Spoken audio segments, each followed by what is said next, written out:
कल्पना करा आपण 2-2.5 हजार वर्षपूर्वीची गोष्ट करतोय. झाडाच्या पानांवर किंवा भूर्जपत्रांवर हाताने लिहिलेली एक अत्यंत कडक अशी नियमावली आहे. आणि आजच्या या 21व्या शतकात जिथे गुळगुळीत रस्त्यांवरून BMW किंवा होंडा कार्स एकदम वेगात धावतात, तिथे ती जुनी नियमावली कशी लागू केली जाऊ शकते? ऐकायला थोडं विचित्रच वाटतं हे. हो ना. पण खरं तर हा एक खूप मोठा आणि गुंतागुंतीचा प्रश्न आहे. आजच्या या आपल्या सखोल चर्चेत आपण एका अशाच अत्यंत रंजक विषयावर प्रकाश टाकणार आहोत. तो विषय म्हणजे बौद्ध भिक्खूंना कार किंवा मोटरसायकल चालवण्याची परवानगी आहे का? अच्छा, म्हणजे हा प्रश्न वरवर पाहता जितका सोपा वाटतो तितका तो नक्कीच नाहीये. अगदी बरोबर. आणि म्हणूनच या एका प्रश्नाचं उत्तर शोधण्यासाठी आपण जगभरातील विविध देशांचे लेख तसेच विनय पिटक यांसारखे जे आपले प्राचीन धार्मिक ग्रंथ आहेत त्यांचा आधार घेणार आहोत. बरोबर आहे. शिवाय काही महत्त्वपूर्ण कायदेशीर खटले, रेडिटवरच्या काही वादळी चर्चा आणि धार्मिक शासनावरील म्हणजे ज्याला आपण एक्लिसियास्टिकल गव्हर्नन्स म्हणतो त्यावरील अत्यंत सखोल संशोधन निबंधांचाही आपण आज आढावा घेणार आहोत. आणि या सखोल चर्चेच्या सुरुवातीलाच मला हे स्पष्ट करायला आवडेल की वरवर पाहता हा मुद्दा केवळ गाड्या चालवण्यापुरता मर्यादित वाटू शकतो. पण प्रत्यक्षात तसे अजिबात नाही. हा एका प्राचीन जगभर पसरलेल्या धर्माचा खूप मोठा अभ्यास आहे. म्हणजे एक असा धर्म जो आजच्या या अत्यंत वेगवान आणि तंत्रज्ञानाने वेढलेल्या जगात किंवा थोडक्यात सांगायचं तर या भांडवलशाही जगात स्वतःचं मूळ स्वरूप कसे टिकवून ठेवतो. नक्कीच. किंवा ते टिकवून ठेवण्यासाठी स्वतःमध्ये कसे बदल घडवून आणतो, नाही का? अगदी बरोबर. परंपरा आणि आधुनिकतेचा हा एक असा मोठा संघर्ष आहे ज्यातून अनेक सामाजिक आणि आर्थिक पदर हळूहळू उलगडत जातात. हो. आणि म्हणूनच या समस्येच्या एकदम मुळाशी जाण्यासाठी आपल्याला आधी थोडं इतिहासात डोकावणं खूप गरजेचं आहे. म्हणजे ही प्राचीन नियमावली नक्की काय सांगते ते आपण आधी पाहूया. हो, ते तर पाहिलाच हवं. बौद्ध भिक्खूंसाठी असलेल्या विनय पिटक या मूळ ग्रंथामधील महावग्ग नावाच्या एका खंडात अगदी स्पष्टपणे नमूद केले आहे की भिक्खूंना कोणतीही यान म्हणजेच वाहने वापरण्यास सक्त मनाई आहे. बरोबर. आता साहजिकच गौतम बुद्धांच्या काळात काही आजच्यासारख्या इंजिनवर चालणाऱ्या कार किंवा मोटरसायकल्स नव्हत्या. त्या काळात वाहने म्हणजे मुख्यत्वे घोडे जोडलेले रथ, बैलगाड्या किंवा माणसांनी ओढायच्या गाड्या असायच्या. होय. आणि या बंदीमागे केवळ एखादा साधा तांत्रिक नियम नव्हता. त्यामागे एक अत्यंत भक्कम असं सामाजिक, आर्थिक आणि नैतिक तत्वज्ञान होतं. अच्छा, म्हणजे कसं? म्हणजे बघायला गेलं तर त्या प्राचीन काळात वाहनातून प्रवास करणं हे संपत्ती, राजशाही सत्ता आणि समाजातील उच्च दर्जाचं मोठं प्रतीक मानलं जायचं. बौद्ध भिक्खूंनी साधेपणा, कमालीची नम्रता आणि सर्व प्रकारच्या भौतिक सुखांचा त्याग जपावा हा या नियमामागील मुख्य उद्देश होता.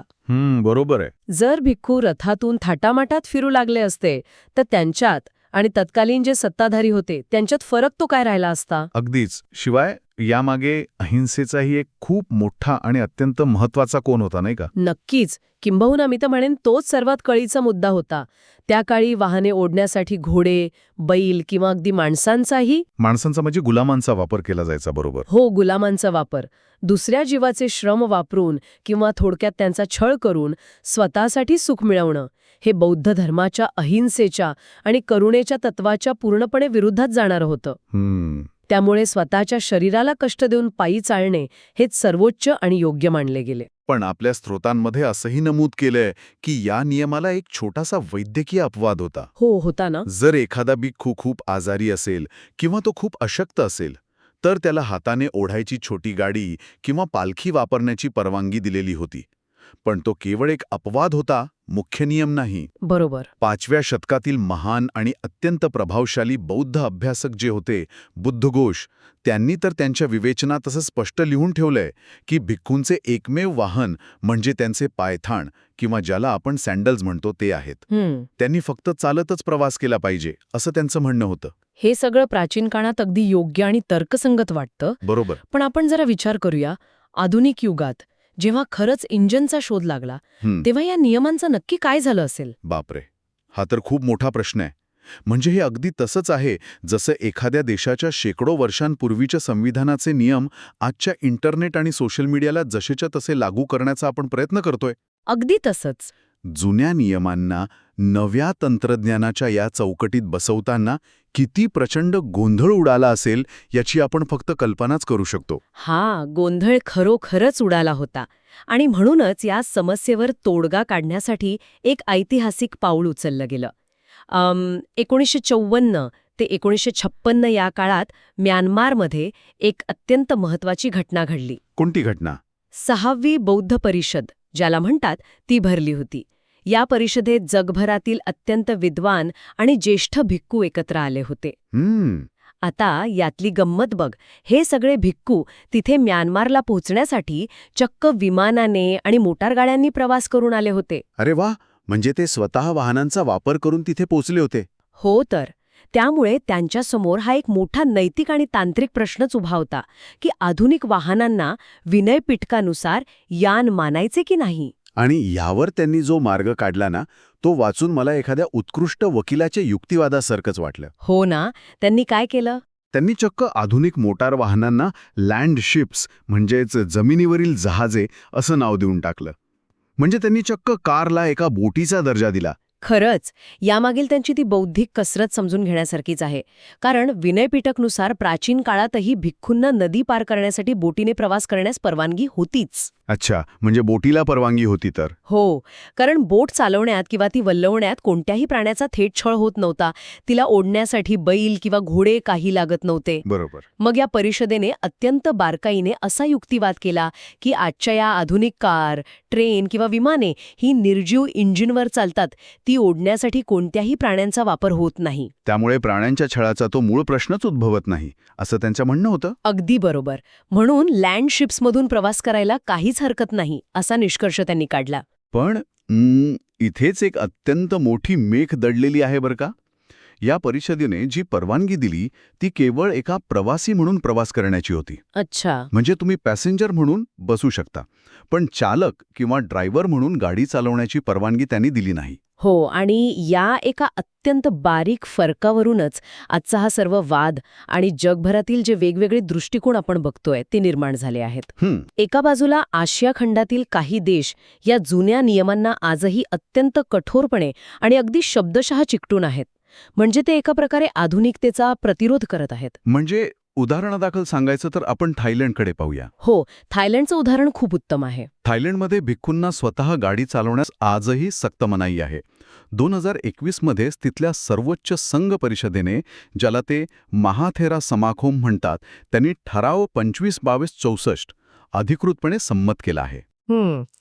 आणि या ठरावानुसार गाडी चालवणे तर दूरच राहिलं, पण ड्रायव्हिंग लायसन्स काढण्यासाठी अर्ज करणे किंवा ते रिन्यू करणे यावरही त्यांनी पूर्णपणे बंदी घातलेली आहे. बापरे. आणि यासाठी त्यांनी जी 2 मुख्य तत्वे मांडली आहेत ना, ती समजून घेणं खूप गरजेचं आहे. नक्कीच. ती कोणती तत्वे आहेत? त्यातलं पहिलं तत्व आहे समण सारूप. म्हणजे बघायला गेलं तर याचा अर्थ असा होतो की भिक्खूंसारखे योग्य, अत्यंत शांत आणि संयमी वर्तन करणे. आता आपणच विचार करूया, ड्रायव्हिंग करताना नक्की काय होतं. ट्रॅफिकमध्ये सतत बारीक लक्ष द्यावं लागतं, सिग्नल पाळावे लागतात. आणि कधीकधी इतर बेजबाबदार चालकांवर खूप रागही येतो, चिडचिड होते, मानसिक ताण वाढतो. अगदी बरोबर. हे सगळं भिक्खूंच्या त्या शांत ध्यानावस्थेतील आणि संयमी प्रतिमेला थेट धक्का पोहोचवतो, असं तिथल्या धर्मगुरूंचं ठाम म्हणणं आहे. आणि त्यातलं दुसरं तत्व जे आहे ते म्हणजे लोकवज्ज. म्हणजे थोडक्यात अशी कृती जी कदाचित स्वतःहून एखादं खूप मोठं पाप नसेल, पण समाजाच्या किंवा जगाच्या दृष्टीने चुकीचं वर्तन मानली जाते. बरोबर. आपल्या स्रोतांमध्ये या गोष्टीचा अत्यंत स्पष्ट उल्लेख आहे की थायलंडमध्ये जर एखाद्या भिक्खूने स्वतः गाडी चालवली तर समाज त्याच्याकडे अत्यंत संशयाने पाहतो. हो, म्हणजे समाजात अशी एक ठाम धारणा बनलेली असते की जो भिक्खू स्वतः गाडी चालवतो त्याला समाजाचा पाठिंबा नाहीये. म्हणजे लोक त्याला आदराने गाडी उपलब्ध करून देत नाहीत, याचा अर्थ तो भिक्खू नक्कीच कुठेतरी भ्रष्ट किंवा अयोग्य असावा, असा लोकांचा समज होतो. आणि या लोकवज्ज तत्वाचा परिणाम इतका गंभीर आहे की दुर्दैवाने जर कधी गाडी चालवताना अपघात झाला आणि त्यात कोणाचा मृत्यू ओढवला, अरे देवा, तर त्या भिक्खूचं पद तात्काळ काढून घेतलं जातं. या अत्यंत कडक शिक्षेला तिथे पाराजिक म्हणतात. म्हणजे त्या व्यक्तीला पुन्हा कधी आयुष्यात भिक्खू होता येत नाही. बापरे, हे तर खूपच कडक आहे. पण म्यानमारमधील परिस्थिती तर याहूनही अधिक कठोर आणि थोडी विरोधाभासी वाटते मला. हो का? तिथे काय परिस्थिती आहे? म्यानमारच्या मॉन स्टेट सारख्या भागात जर भिक्खूंनी गाडी किंवा बाईक चालवल्याचं आढळलं तर त्यांना थेट 50,000 ते 1.5 लाख कॅटपर्यंत आर्थिक दंड आकारला जातो. बापरे, 1.5 लाख कॅट. हो, आणि जर त्यांनी तिसऱ्यांदा हा नियम मोडला तर चक्क त्यांची गाडी जप्त केली जाते, त्यांचे भिक्खू पद त्यांच्याकडून हिरावून घेतले जाते आणि त्यांना सामान्य नागरिकाप्रमाणे कोर्टात खटल्याला सामोरे जावे लागते. हे खूपच गंभीर आहे. पण इथे मला स्वतःला एका गोष्टीवर आक्षेप घ्यावासा वाटतो. आपण सुरुवातीला पाहिलं की प्राण्यांचा छळ होऊ नये म्हणून त्या काळात वाहने नाकारली गेली. हो, बरोबर. आता आजच्या काळात इंजिनची गाडी तर कोणत्या प्राण्यांचा छळ करत नाहीये. मग स्वतः गाडी चालवण्याला इतका कडाडून विरोध का?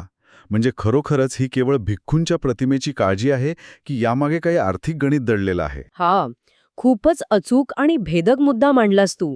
किंबहुना अनेक मोठ्या अभ्यासकांच्या मते हा केवळ एका वाहनाचा प्रश्न राहिलेलाच नाहीये. मग हा थेट अर्थकारणाचा आणि पैशांचा प्रश्न बनला आहे. कारण विनय पिटकनुसार भिक्खूंना प्रत्यक्ष पैसे जवळ बाळगण्यास किंवा कसलेही आर्थिक व्यवहार करण्यास सक्त मनाई आहे.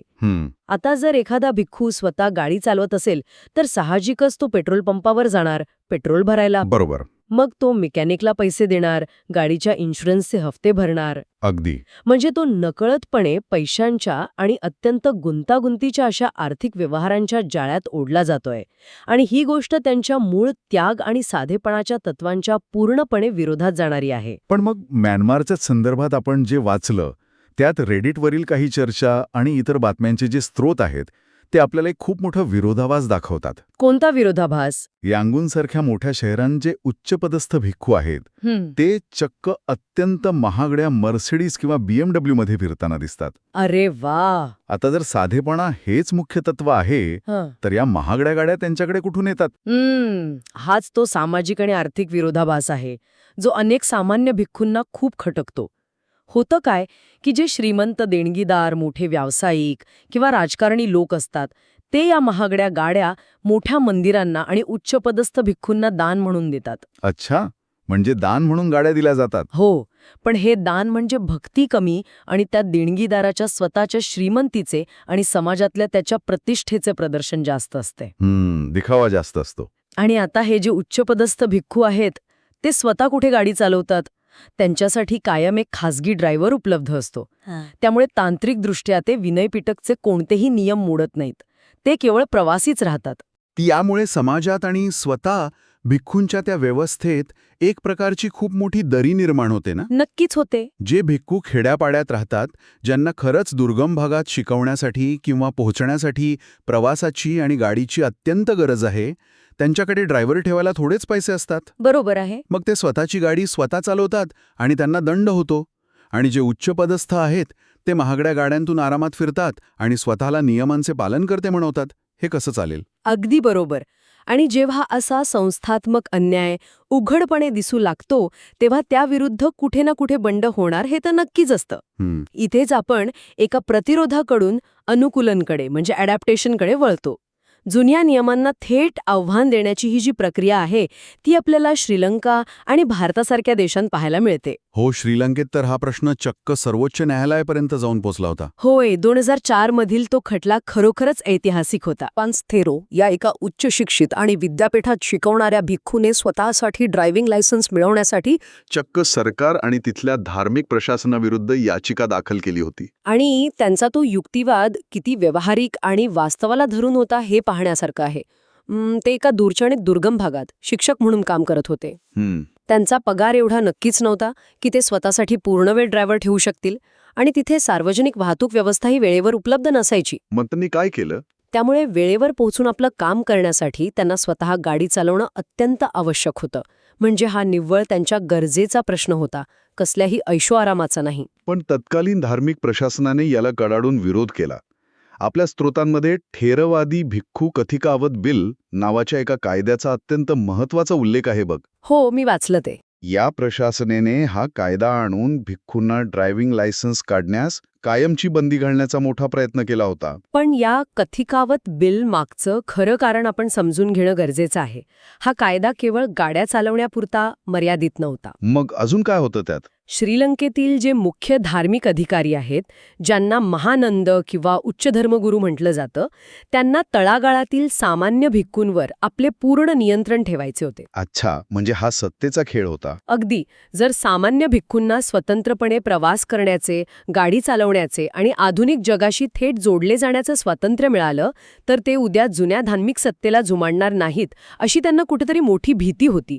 हे एका अर्थाने अधिकाऱ्यांचे केंद्रीकरण टिकून ठेवण्याचे एक साधन होते. पण सुदैवाने श्रीलंकेच्या सर्वोच्च न्यायालयाने यात अत्यंत ऐतिहासिक असा हस्तक्षेप केला. हो, न्यायालयाने काय निर्णय दिला? न्यायालयाने एकदम स्पष्ट केले की हा कायदा नागरी हक्कांचे आणि समानतेच्या अधिकाराचे थेट उल्लंघन करणार आहे.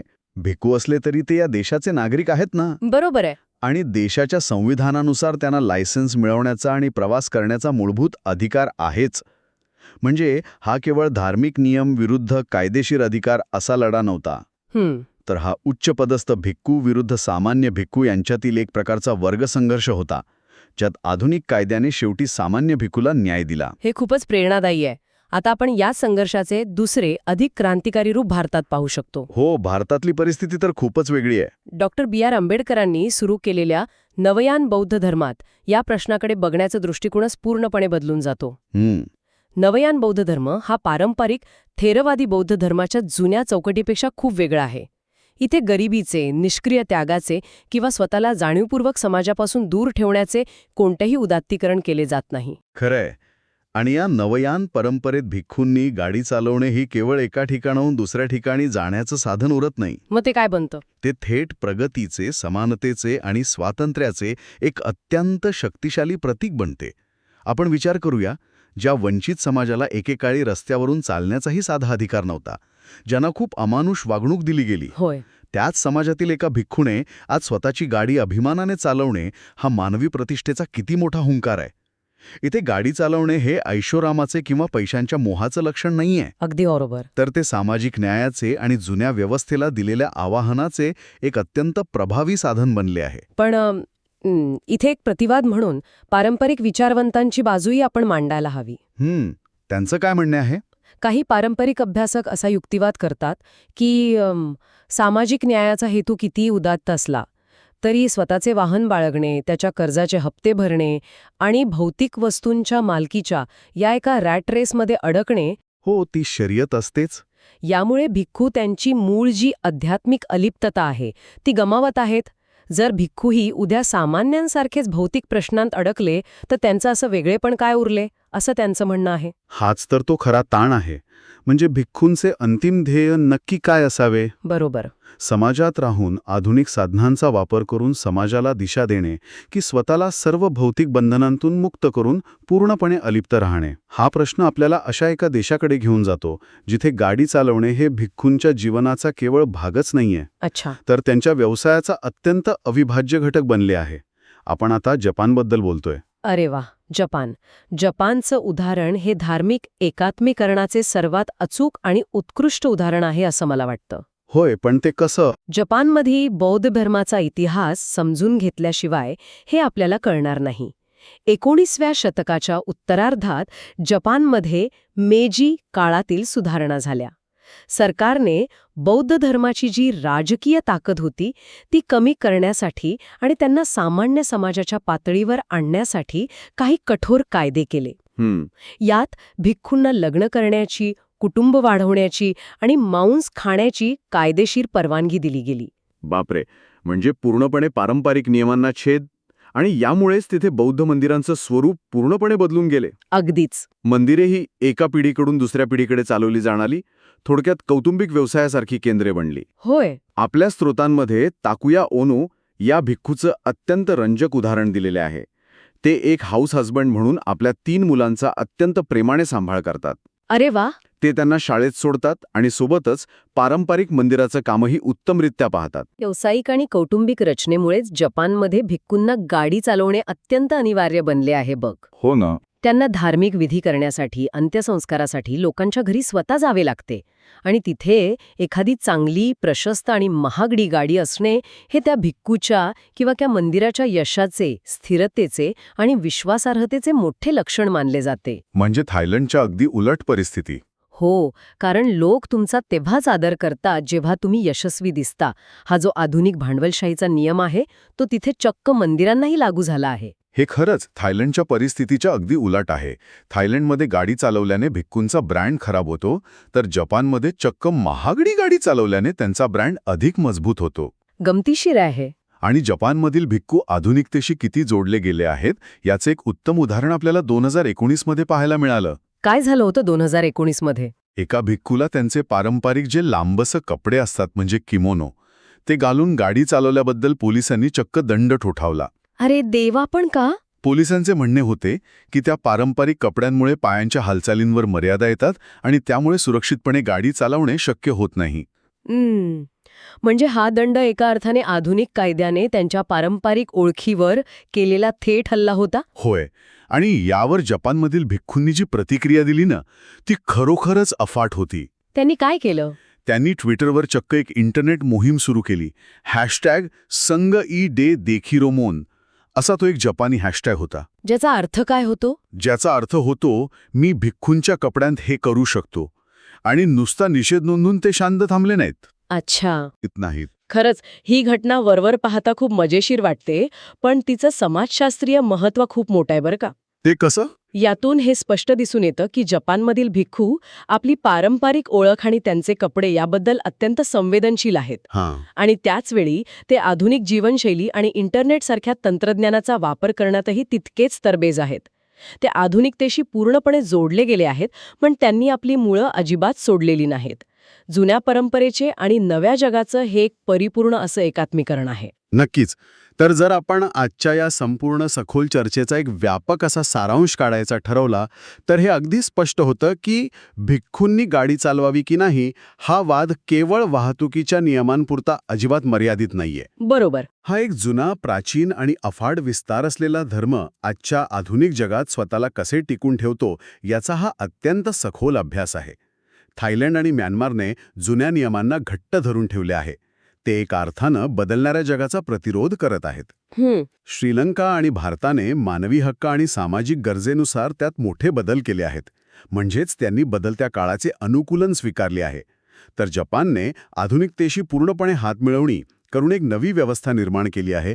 म्हणजेच त्यांनी एकात्मीकरण साधले आहे. आणि हे सगळं ऐकताना मला वाटतं आपण सर्वांनी याचा संबंध कुठेतरी व्यापक मानवी अनुभवाशी लावून पाहायला हवा. म्हणजे आपल्या रोजच्या आयुष्याशी. हो, कोणत्याही समाजात, कुटुंबात किंवा आपण काम करत असलेल्या संस्थेत असे काही जुने नियम नक्कीच असतात जे कदाचित आजच्या काळात पूर्णपणे निरर्थक किंवा कालबाह्य वाटतात. अगदी बरोबर. जेव्हा आपण अशा नियमांसमोर उभे असतो तेव्हा आपण विचार करायला हवा की आपण कोणते नियम अजूनही केवळ जुन्या सवयीपोटी काटेकोरपणे पाळतो आहोत आणि काळानुसार कोणत्या नियमांमध्ये आपण खरंच बदल करायला हवा.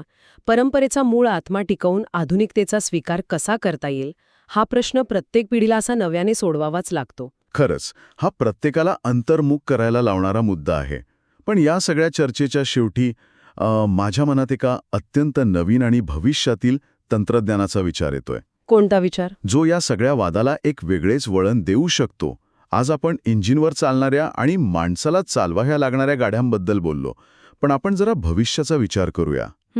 उद्या जेव्हा सेल्फ ड्रायव्हिंग कार्स म्हणजे स्वतः चालणाऱ्या गाड्या जसे टेस्ला, ऑटो पायलट वगैरे रस्त्यांवर मोठ्या प्रमाणावर येतील आणि एखादा भिक्खू फक्त त्यात शांतपणे जाऊन बसलेला असेल, अरे वा, तेव्हा काय होईल? बापरे, हा खरोखरच एक अद्भुत आणि चक्रावून टाकणारा प्रश्न आहे. जर गाडी स्वतः चालत असेल, कृत्रिम बुद्धिमत्ता ती गाडी नियंत्रित करत असेल, तर तो भिक्खू चालक उरतच नाही. बरोबर. तो पुन्हा एकदा फक्त प्रवासी बनतो. मग यामुळे विनय पिटकचा हा वर्षानुवर्षांचा ड्रायव्हिंग लायसन्स आणि दंडाचा जो वाद आहे तो कायमचा संपेल का? की कृत्रिम बुद्धिमत्ता, तंत्रज्ञान आणि भिक्खूंची माइंडफुलनेस यांचा एक पूर्णपणे नवीन आणि याहूनही अधिक गुंतागुंतीचा धार्मिक वाद सुरू होईल? जर एखादे मशीन, एखादा अल्गोरिदम तुमचे निर्णय घेत असेल आणि दुर्दैवाने अपघात झाला तर कर्माचा नियम कोणाला लागू होईल? अगदीच विचार करण्यासारखी गोष्ट आहे. त्या मशीनला, मशीन बनवणाऱ्या प्रोग्रामरला, की आत बसलेल्या प्रवाशाच्या नशिबाला? हा विचार नक्कीच कोणाचीही झोप उडवण्यासाठी आणि रात्रभर विचार करायला लावण्यासाठी पुरेसा आहे. पुन्हा भेटूया अशाच एका नव्या आणि रंजक विषयासह. तोपर्यंत विचार करत रहा.